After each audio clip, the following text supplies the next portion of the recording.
Hey everyone, Peter Zion here, coming to you from home. I just got back from my first multi-week work trip since COVID started. I actually had to check a bag for the first time in almost 2 years.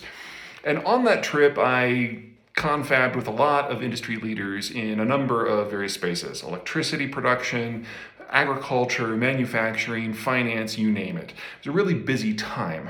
And the same topic kept coming up over and over and over. Everybody wanted to exchange notes on what was going on with the COVID mandates. Now, here we are on November 14, and you realize that it's already been over a week since the new OSHA regulations on COVID mandates for any employer that employs over 100 people have already been put into place by the Biden administration. That decision is working its way through the courts right now. And because both the presidency and a number of Republican governors want a ruling on this very quickly, we should have some clarity before the end of the year. But a lot of employers around the country didn't wait.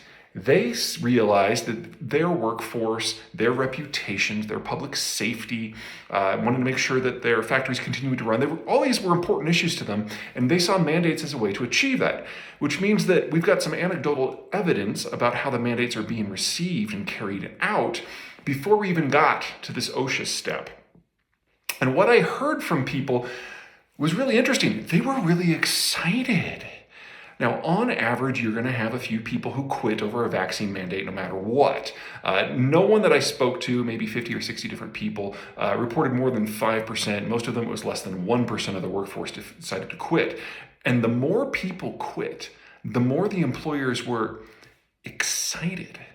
Because the sort of people who quit because of a vaccine mandate, the sort of people who think it's their political right to infect people on the factory floor who are their co-workers, or just don't believe that this stuff is real and they've bought into all of the conspiracy garbage that's going around. Well, this wasn't the first problem these employees generated for their bosses.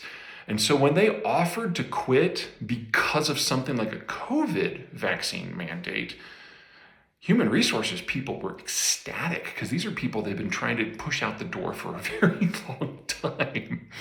Anyway, the Venn diagram of people who quit over a COVID vaccine has a near overlap with the people who they wanted to get rid of anyway. And most of the employers are very happy for it. In addition, you got to look at the numbers. Yes, 1/3 of the American population is at least vaccine hesitant. And yes, somewhere between 10% and 15% of the population has said, no, never, I'll never get it. The percentage who are willing to quit over it is typically less than 5%, in most cases less than 1%. But that leaves out everyone else.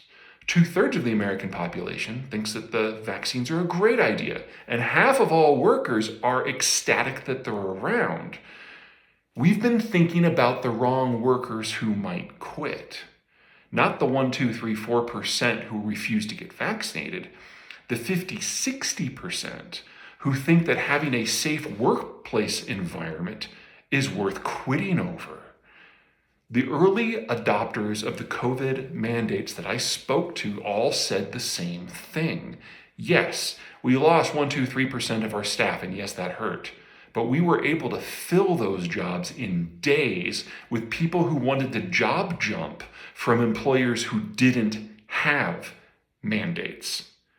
So if you happen to be an employer, you might be doing the math wrong on this. Yes, the mandates will trigger turnover and churn, but the early mandators are seeing the quality of their workforce, the intelligence of the workforce, their conscientiousness, and the worker bonding of their workforce go up,